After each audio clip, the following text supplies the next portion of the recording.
Assalamualaikum warahmatullahi wabarakatuh. Pada kesempatan kali ini kita akan belajar tentang drama. Drama pada umumnya memiliki dua arti. Yang pertama, dalam arti luas, drama adalah semua bentuk tontonan atau pertunjukan yang mengandung sebuah cerita, serta dipertontonkan atau dipertunjukkan di depan halayak umum. Dalam arti sempit, drama adalah sebuah kisah hidup manusia dalam masyarakat yang diproyeksikan di atas panggung.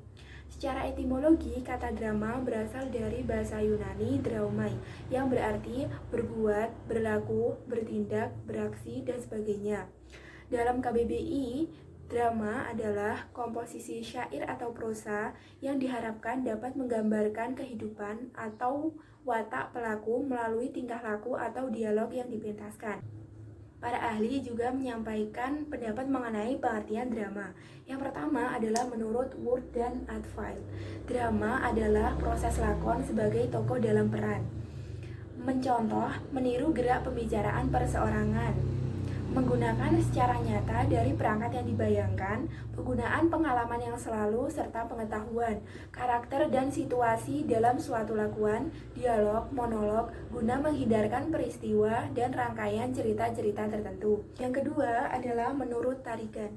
Drama adalah suatu karangan, kini biasa dalam prosa, disusun buat pertunjukan, dan dimaksimalkan untuk memotret kehidupan atau tokoh suatu cerita, dengan dialog yang bermaksud untuk memetik beberapa hal berdasarkan cerita dan sebagainya, yaitu lakon. Yang ketiga adalah menurut Bernhard. Drama adalah suatu karangan dalam prosa atau puisi yang disajikan dalam dialog atau pantomi, suatu cerita yang mengandung konflik atau kontras seorang tokoh, terutama sebagai suatu cerita yang diperuntukkan buat dipentaskan di panggung dramatik. Yang keempat adalah menurut Moulton. Drama adalah hidup yang dilukiskan dengan gerak atau life presented in action. Yang kelima adalah menurut Ferdinand Brunet-Tiré. Drama haruslah melahirkan kehendak dengan action. Yang selanjutnya adalah menurut Balthazar Valhagen. Drama adalah kesenian melukiskan sifat dan sifat manusia dengan gerak. Yang selanjutnya adalah menurut Sumarjo dan Saini. Drama adalah karya sastra yang mengungkapkan cerita melalui dialog-dialog para tokohnya. Yang selanjutnya adalah ciri-ciri drama. Yang pertama adalah berbentuk prosa atau puisi. Yang kedua adalah adanya dialog yang dapat digunakan untuk mempresentasikan watak dari suatu tokoh. Yang ketiga adalah adanya konflik yang menjadi inti dari sebuah drama. Yang keempat adalah adanya gaya bahasa yang dapat mempresentasikan latar belakang masyarakat tersebut dan mempengaruhi watak dari suatu tokoh. Yang selanjutnya adalah tujuan drama. Ada 3 tujuan drama. Yang pertama adalah sebagai hiburan di masyarakat. Yang kedua adalah sebagai media pengetahuan. Yang ketiga adalah sebagai media pengembangan bakat mengenai seni teater itu sendiri. Yang selanjutnya adalah struktur drama yang dibagi menjadi 3 bagian. Yang pertama adalah prolog, dialog, dan epilog. Pada bagian prolog adalah bagian awal dari suatu drama. Bagian ini memuat tentang gambaran umum suatu drama yang akan dimainkan. Yang kedua adalah dialog. Bagian ini merupakan bagian yang paling penting karena berisi dialog antar tokoh sebagai sarana komunikasi. Komunikasi ini akan menunjukkan bagaimana watak-watak tokoh dan konflik suatu drama itu sendiri. Yang ketiga adalah epilog. Epilog ini adalah bagian akhir dari suatu drama. Bagian ini biasanya berisi pesan tentang suatu drama tersebut. Pada bagian ini, semua konflik telah terpecahkan dan situasi kembali normal. Yang selanjutnya adalah unsur-unsur drama. Unsur-unsur drama ini dibagi menjadi 2. Yang pertama adalah unsur intrinsik dan yang kedua adalah unsur ekstrinsik. Unsur intrinsik adalah unsur yang terdapat di dalam suatu drama itu sendiri. Terdiri dari yang pertama judul.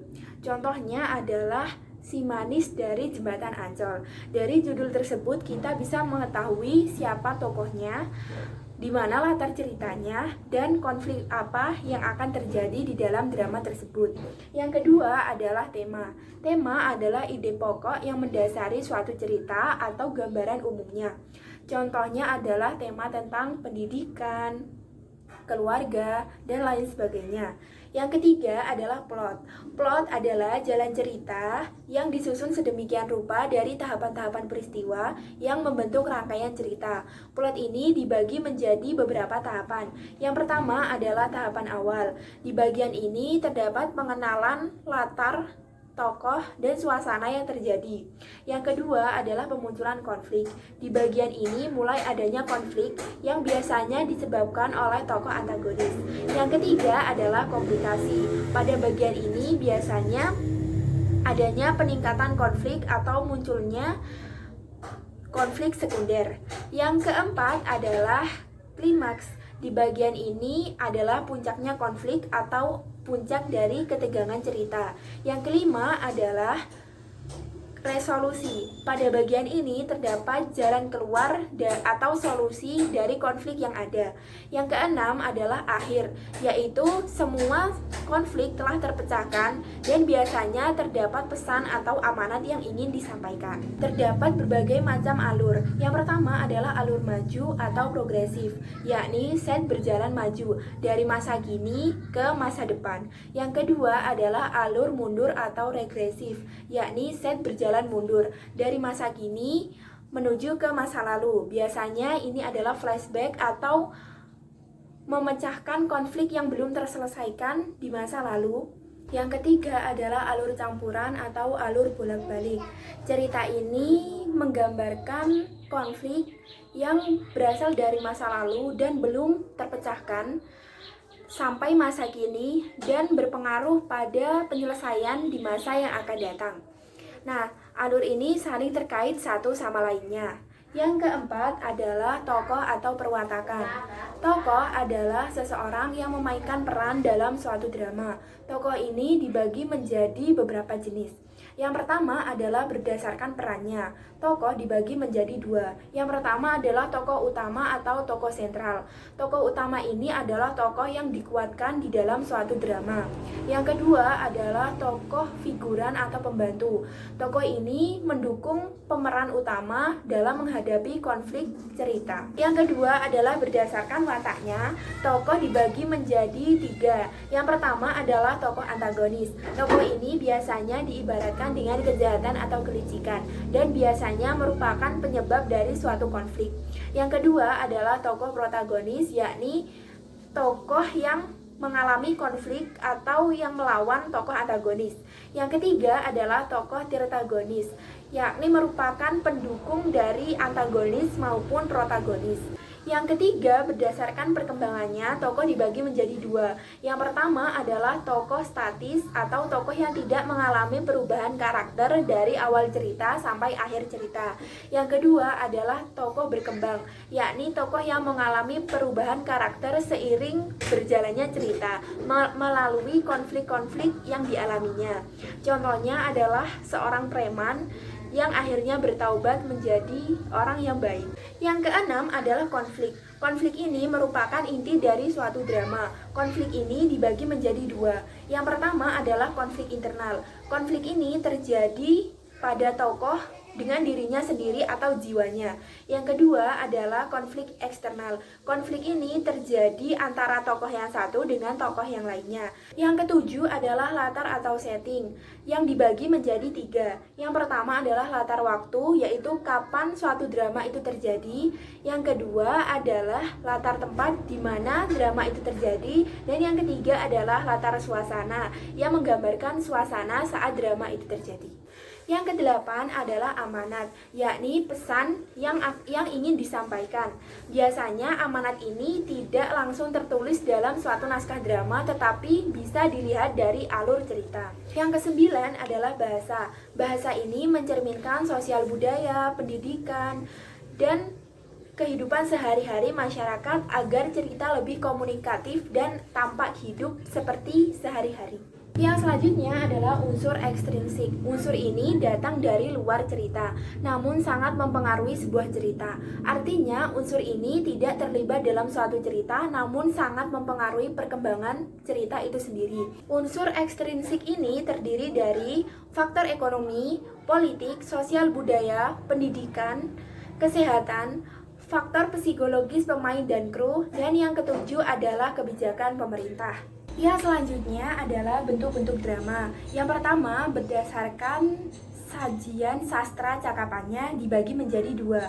Yang pertama adalah drama puisi, yakni drama yang berbentuk puisi atau menggunakan unsur-unsur puisi. Yang kedua adalah drama prosa, yakni drama yang berbentuk prosa. Yang kedua adalah berdasarkan sajian isinya dibagi menjadi 4. Yang pertama adalah drama tragedi. Drama ini berisi kesedihan, keputusasaan atau kemalangan yang dialami oleh tokohnya. Yang kedua adalah drama komedi. Drama ini biasanya berisi hal-hal yang bersifat lucu atau menyenangkan.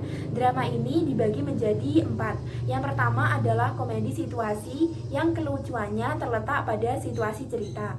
Yang kedua adalah komedi slapstick, yaitu komedi yang kelucuannya terletak saat ada adegan yang menyakiti para tokohnya. Yang ketiga adalah drama satir, yaitu drama komedi yang kelucuannya terletak pada sindiran yang ditujukan kepada tokoh.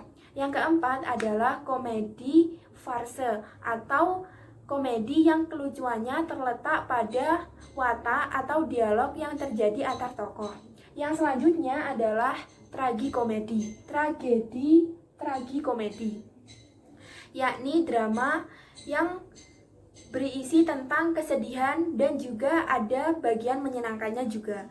Yang keempat adalah drama misteri. Drama ini berisi tentang ketegangan yang menahan perhatian para penonton.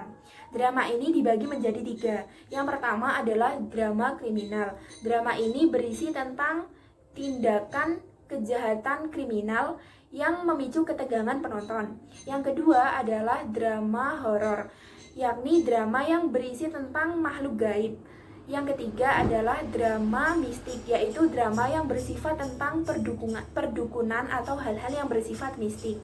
Yang ketiga adalah berdasarkan kuantitas cakapannya, dibagi menjadi 3. Yang pertama adalah pantomim, yakni drama yang tidak menggunakan kata-kata sama sekali. Yang kedua adalah mini kata, yakni drama yang menggunakan sedikit sekali kata-kata. Yang ketiga adalah dialog monolog yang menggunakan banyak sekali kata-kata. Yang keempat adalah berdasarkan besarnya pengaruh unsur seni lainnya, dibagi menjadi 3. Yang pertama adalah opera, yakni drama yang menonjolkan seni musik atau suara. Yang kedua adalah sendra tari atau drama yang menonjolkan seni tari. Yang ketiga adalah tablo, yakni drama tanpa gerak atau kata-kata. Yang kelima adalah berdasarkan sarana pementasannya. Yang pertama adalah drama panggung, yakni drama yang dipentaskan sepenuhnya di atas panggung. Yang kedua adalah drama radio.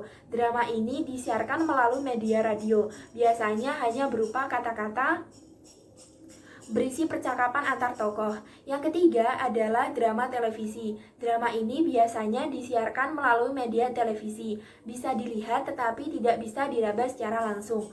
Yang keempat adalah drama film. Drama ini disiarkan melalui media layar lebar dan biasanya hanya ditayangkan di bioskop. Yang selanjutnya adalah drama wayang. Drama ini biasanya diiringi dengan pagelaran wayang. Yang kelima adalah drama boneka. Di dalam drama ini tokoh diperankan oleh boneka dan dimainkan oleh orang. Yang keenam adalah berdasarkan ada tidaknya naskah, dibagi menjadi 2. Yang pertama adalah drama tradisional, yakni drama yang tidak memerlukan naskah, biasanya hanya berupa gambaran secara umumnya saja dan lebih kepada improvisasi. Yang kedua adalah drama modern. Drama ini memerlukan naskah dan penggambaran secara detail. Yang selanjutnya adalah bentuk-bentuk lain drama. Yang pertama adalah drama absurd, yakni drama yang tidak mengindahkan aturan drama seperti biasanya, berupa penokohan, alur atau tema yang tidak seperti biasanya. Yang kedua adalah drama baca, yakni drama yang hanya cocok untuk dibaca dan tidak untuk dipentaskan. Yang ketiga adalah drama bourgeois, yakni drama yang bercerita tentang kehidupan kaum bangsawan. Yang selanjutnya adalah drama domestik. Drama ini berkisah tentang kehidupan rakyat biasa. Yang selanjutnya adalah drama duka, yakni drama yang menceritakan tentang keruntuhan atau kejahatan tokoh utamanya. Yang selanjutnya adalah drama liturgis, yakni drama yang pementasannya digabung dengan acara kebaktian gereja. Yang selanjutnya adalah drama satu babak, yakni drama yang berpusat pada satu babak dengan tema, pengaluran atau tokoh gaya latar yang ringkas.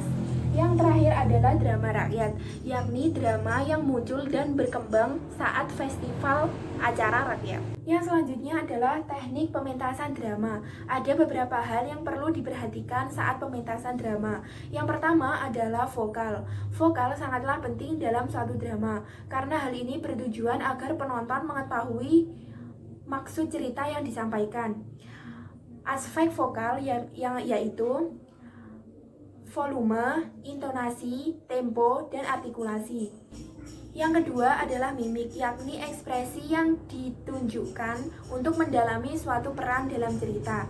Contohnya saja, mimik muka bersedih saat mengalami kemalangan. Yang ketiga adalah gestur atau gerak tubuh.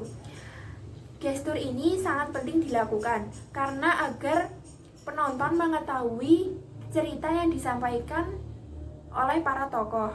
Contohnya saja, seseorang yang berperan sebagai kakek-kakek tua akan memiliki gestur tubuh yang membungkuk, berjalan lambat, dan sebagainya. Yang keempat adalah blocking, yakni tidak membelakangi penonton. Karena saat kita membelakangi penonton, maka penonton tidak tahu apa yang terjadi pada tokoh tersebut. Yang selanjutnya adalah ciri kebahasaan drama. Seperti yang sudah kita ketahui, drama dibagi menjadi 3 bagian. Yang pertama adalah prolog, dialog, dan juga epilog. Pada bagian prolog dan epilog biasanya lebih sering menggunakan kata ganti orang ketiga karena lebih banyak melibatkan tokoh. Biasanya yang berbicara adalah seorang narator yang sedang menggambarkan alur cerita sebuah drama. Contohnya adalah kata mereka. Yang kedua adalah pada bagian dialog. Pada bagian ini lebih sering menggunakan kata ganti orang pertama dan kedua. Contohnya adalah kata saya dan kamu. Yang selanjutnya adalah sering menggunakan kata sapaan dan kosakata percakapan sehari-hari dan cenderung tidak baku karena disesuaikan dengan kehidupan di masyarakat. Selain itu, ciri kebahasaan drama ada 4. Yang pertama adalah banyak menggunakan kata yang menyatakan urutan waktu atau kronologi kejadian. Contohnya adalah sebelum, sekarang, mula-mula. Yang kedua adalah banyak menggunakan kata yang menggambarkan peristiwa yang sedang terjadi. Contohnya adalah menobatkan, menyuruh, beristirahat, dan lain-lain. Yang ketiga adalah menggunakan banyak kata kerja yang menyatakan sesuatu yang sedang dipikirkan oleh tokoh. Contohnya adalah mengalami, merasakan, menginginkan, dan sebagainya. Yang keempat adalah banyak menggunakan kata-kata sifat atau descriptive language, yakni kata yang berfungsi untuk menggambarkan tokoh, tempat, alur, atau peristiwa yang sedang terjadi. Contohnya adalah kata cantik, baik, ramah, kuat, dan sebagainya. Sekian pembahasan mengenai materi drama. Untuk materi lengkapnya bisa dilihat di link deskripsi. Wassalamualaikum warahmatullahi wabarakatuh.